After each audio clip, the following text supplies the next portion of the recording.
What's up, y'all? You're listening to the My Aggie Nation podcast. I'm Alex Miller with Travis Brown. We're wearing the same shirt. We are dorking it What up today. shout out Coach Blair Charities Golf Tournament. Shout out to Coach Blair. Honestly, the biggest tragedy of this month was that it got rained out. I mean, It really was. let's be honest. I mean, Coach Blair, the folks out there, Gary Blair Charities, like they put on a fantastic event, and it's for a great cause, supporting Special Olympics. So, I'm hoping that next year we'll be out there swinging clubs around, having a good time, getting a picture with Coach Blair. It's a fun time. But hey, Yeah, for sure. Travis, you have been having a time all week down in Destin, Florida at the SEC spring meetings. It's your first time there. Did they give you like the Disney World pin? It's my first time.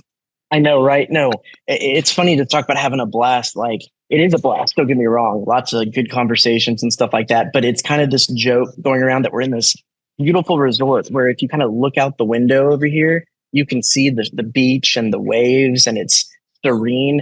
And we pretty much never go out there. Like, we're here, we're waiting to talk to people, a lot of standing around. So yeah, it's a beautiful setting. I wouldn't want to work anywhere else than having these nice flowing waves outside the window, but I won't get to go chill out on the beach at all. We're going to be heading back tonight. So yeah, great. It was fun. Good times for everybody. Good to meet and talk to people, and really good. What a cool time to be here and to be involved in this when so much is changing and uncertain in college sports. And these are the rooms that a lot of those conversations were happening. Yeah, obviously the biggest development among college athletics in general has been the House versus the NCAA settlement, and what the ramifications of that are going to mean for college athletics across the board, whether that's football, small sports, whatever. Travis, what were some of the main takeaways of some of the things that SEC Commissioner Greg Sankey said, maybe Trev Alberts, maybe even President Welsh? You got to talk with him today.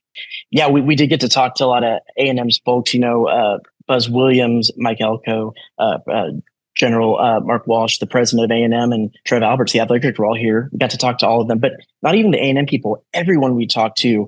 This is such a moving and evolving thing in college athletics that there was a lot of conversations, but there wasn't necessarily a lot of answers. And here's why.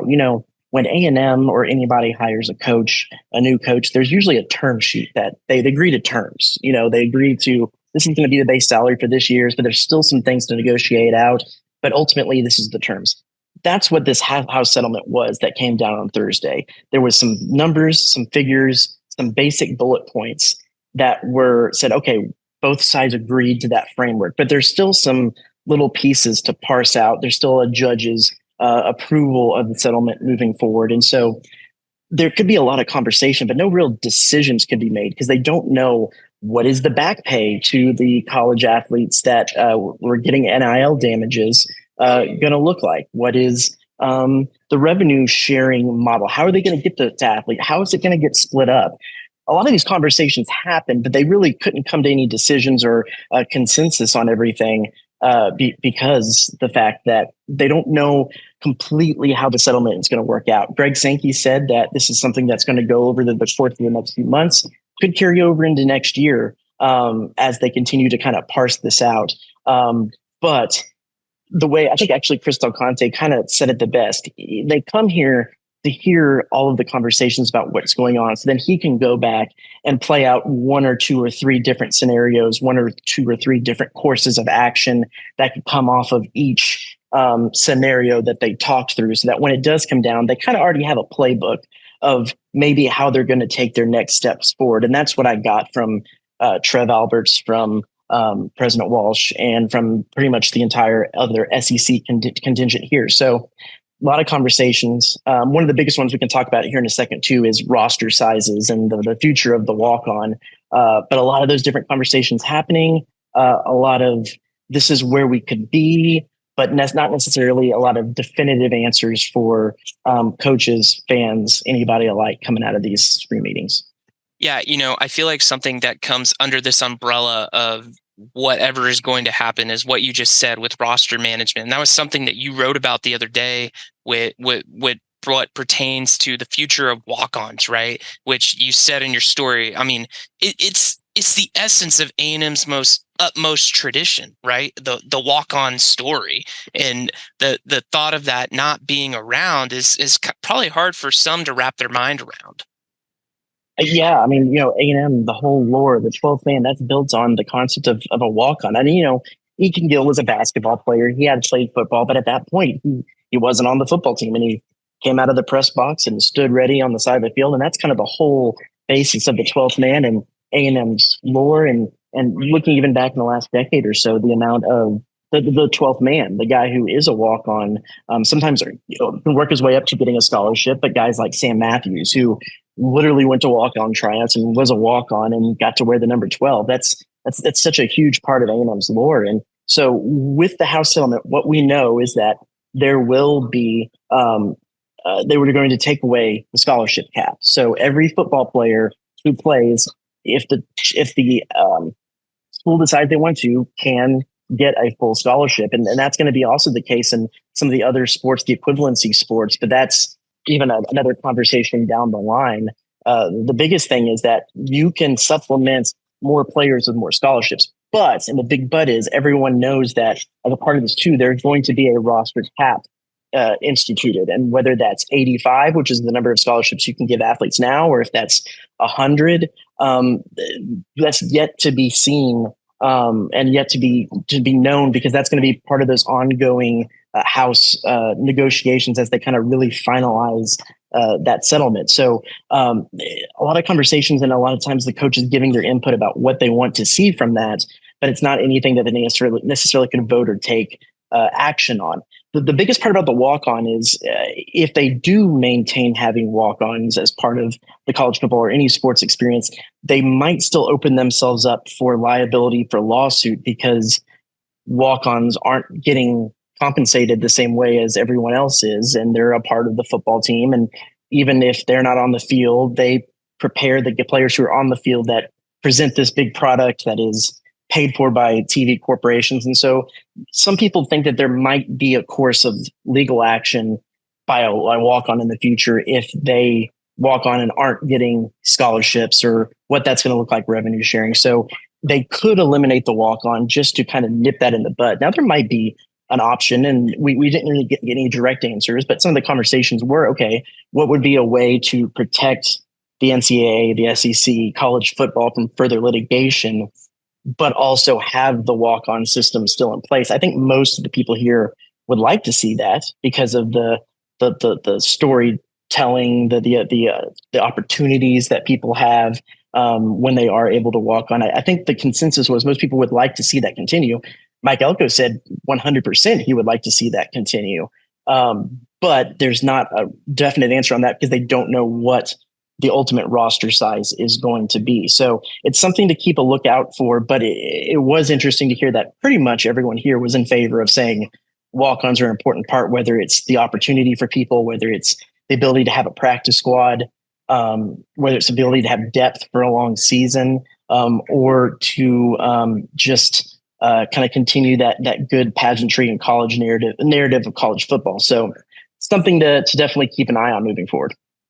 Well, a lot of this boils down to schools and places are going to be looking for ways to get as much money out of things as they can. And it sounds like something that was discussed this week was, possible, sponsorship, naming rights, to stadiums, putting logos of companies on jerseys.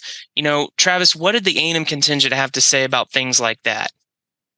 Yeah, for the most part, it was most of not even beyond A&M. Most of the people we talked to about this, and people who are off the top of my head who I heard this question asked to, was Greg Byrne, the AD at Alabama, Chris Del Conte, the athletic director at Texas, and most of you throw A&M in this category too, as most of those are pretty traditional football programs, and all of them have a very traditional set of uniforms. A very traditional kind of layout of the field. You're not doing any crazy Oregon pro combats. Everything is a pretty traditional mindset in there. And so I think while none of them said right out, this is never going to happen. I think most of them were kind of saying, we'd probably like to explore some different options before we get to that point. Never say never in this kind of world of college athletics because they are going to need revenue streams in different places. Trev Alberts was asked about naming rights of Kyle Field, and he kind of punted that a little bit, saying, yeah, ultimately that would kind of be above his pay grade if that were to ever be under a consideration. It was very hypothetical if that would ever to be under consideration, where it would be, the Kyle Field at Bucky Stadium at Kyle Field or whatever like that. But so no, that's not imminent. And most people were saying, yeah, let's see how this all shakes out. That would probably be something, whether you talk about patches on the uniforms or anything like that. Probably not, but you never know. Hey, hypothetically, if the day came that A&M was going to do a sponsorship, who would make the most sense off the top of your head? And I think you've already named one of them.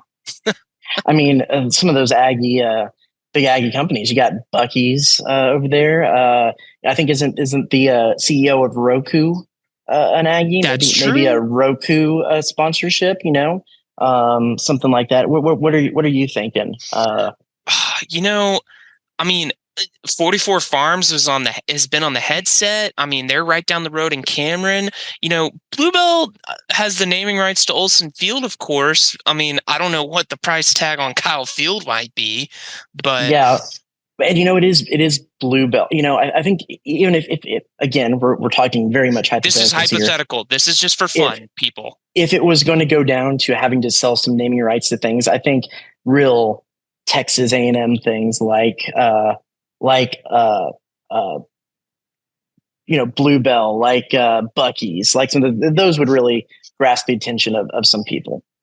Okay, Travis. So obviously A&M in the last decade has done a ton of capital projects when it comes to renovating stadiums, from Kyle Field down to a new indoor track stadium, right? I mean, across the board, there's been a ton of capital projects. Moving forward, especially with a project like Olsen Field's renovation on the horizon and something that Jim Schlossnagle has been vocal about getting done, how do things like this play into possibly a new model that we might be seeing here? Yeah, so it's interesting because, a little bit ago when this was real uncertain about if there would be a settlement or how this goes, I talked to some people and they were like, hey, you'd be kind of dumb to start moving into a facilities upgrade, a new capital campaign, building a new stadium, renovating a stadium until you know as an athletic department what's going on, how this is all going to shake out.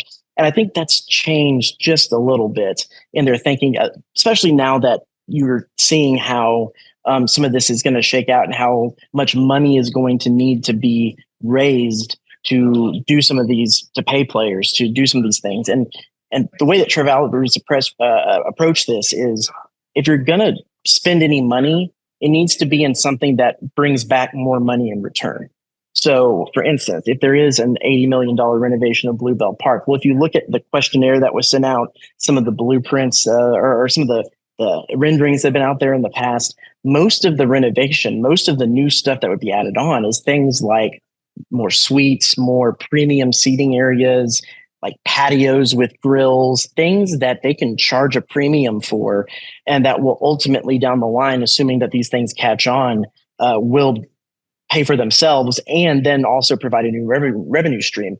You look at the South End Zone suites at Kyle Field, from all indications that I've heard, I mean, even within the first few seasons, those are going to pay for themselves and then in turn provide a bigger revenue stream to bring in more money to counter some of those expenses that are coming out. So Bluebell Park makes sense if they can get it right and kind of figure out what the fan base wants and what they'll spend money on in some of these luxury suites, premium type atmospheres, and bring in money then, because then ultimately down the line, the project will pay for itself. They'll be able to get out of that debt that they incur, and then ultimately moving in the future, it'll be another source of revenue. So when you're looking at how athletic departments should spend moving forward, it really is going to go, okay, well, is this expenditure going to bring back in more profit? If so, it's probably something that they might look in. But if it's something that it's just spending to be ostentatious, like college athletics has been for so long, that's the part that's probably going to go away because it doesn't provide that return on investment that they're going to need to be able to balance the books moving forward. Well, Travis, let's bring it home with this something non-SEC spring meetings. A&M baseball, they are going to host a regional this weekend. It is a You were loaded. there. I was there. I was there this morning. A&M, of course, the number 3 overall seed in the country. Not a great ending to the season. The last 3 weeks, obviously, got the big series win over Arkansas, but you go back a couple series they lost the series to LSU and Ole Miss, go 0-2 at the SEC tournament, lose a couple of tough games in Hoover. But this is an A&M team that sounds like they're reloaded, they're rested, and they're ready to go. And this has the chance to be a really fun regional with the matchups that we might see. I mean, you bring back Matt Deggs, who was a part of the regional 2 years ago, the coach at Louisiana, who was an assistant under Rob Childress here at A&M. And you have, of course, the Longhorns coming in, which, that softball series last week between A&M softball and Texas was like absolutely otherworldly. Just one of the best diamond sports series I think I've seen in a long time, trash in the wall included. And so, yeah, there's a whole lot to look forward to. It is going to be interesting to see if A&M can kind of hit the reset button and kind of get back to that team that they were, where you have Verhovek, Laviolette, Montgomery hitting home runs and hitting for average, and Prager out there just shutting guys down, and the bullpen, Oschenbeck, really kind of having their stride, throwing a lot of strikes. It had been a rocky last couple of weeks, last 3 weeks, really, for the A&M baseball team. Interested to see if it's, the grind of the season and they have a little bit of a refresh here. Curious, I think I saw that Tanner Jones, I believe, is going to be the game one starter against Grambling. What were some of the other key points that you heard from the press conference, since you are there and I am here? Yeah, me and Robert Cessna were out at the press conference today. You can read Cease's preview on the regional and tomorrow's edition of the Eagle. But yeah, Travis, Tanner Jones, he's going to start tomorrow against Grambling. A&M plays at noon. I don't think that should be any surprise. I think we all would have been shocked if A&M would have started Ryan Prager, their ace, in a game that A&M, if they lose tomorrow, like A&M has no business losing against Grambling. It's Let's the just one be seed against the 4 seed. It's always should be the game that they win. right. And so A&M rolling with Tanner Jones, who's kind of had an up and down season, had the injury, came back, was pretty good. Might have been tipping his pitches, it sounds like, down the stretch of conference play. So A&M's going to roll with him. Grambling's got a guy. This dude has thrown like so many innings. He pitched 3 times in their conference tournament. Like, I didn't know that was legal in this day and age of pitch counts, but it sounds like he's probably going to pitch for Grambling tomorrow. And so it's going to be a much different look pitching wise, is what Schloss was saying. You're not going to have the heavy hitters of guys like Hagen Smith who are touching the upper 90s, right, with their wicked fastballs. But so it talked a lot about being disciplined at the plate. I would assume that A&M's going to roll with some of those guys down the line in their bullpen if they can get a lead, and keep things healthy. Jay Laviolette said this is the most refreshed that they have felt, or he has felt, in his 2 years at A&M. And A&M has had about a week off since they got bounced from the SEC tournament in Hoover. Schloss said one of the main reasons that they chose to play in the first game of the regional was, hey, we get more rest, right? That was their big sticking point. If A&M wins tomorrow, they'll be done mid-afternoon, and they don't play again till Saturday night at 8:00. I mean, that's a long time to recover, especially playing an afternoon game. It's supposed to be pretty hot tomorrow. And I'm sure it's going to be hot Saturday night, whether A&M's playing Texas or Louisiana. That's going to be a great game. I think Texas sounded like they were surprised to be a 3 seed in the regional, given that they finished 20-10 in Big 12 play. But yeah, Travis, I think it's going to be a competitive weekend of baseball. Yeah, for sure. Well, as you can see behind me, they're taking this place down. Like SEC meetings are over, and we need to hit the road. So there's going to be lots of good content on here from the regional coming up. Where we're going to bust tail back. I might not be there Friday, but I'll be back there Saturday and Sunday. And I know you and Cease are going to have things covered on the home front. I know Schlosser, he likes that early game. He did it in 2021. Gives them a little bit more time, especially if they win, to get to that night game and the game too. So it's good for the Aggies, not as good for us trying to get back from Destin. But be sure to, like you said, read Cease's column or a preview, and we still have some more good information coming out of here from Destin. And Alex, I'm sure you got some good stuff coming up here for the baseball students as well this weekend. All right, Travis, just don't wear the same shirt as I do when you show up to the ballpark on Saturday. I'm always okay with being Twinkies with Alex Miller. I mean, come on. All right, that's going to do it for this episode of the My Aggie Nation podcast. Be sure to check the Eagle.com for all of our coverage, and we'll see you next time.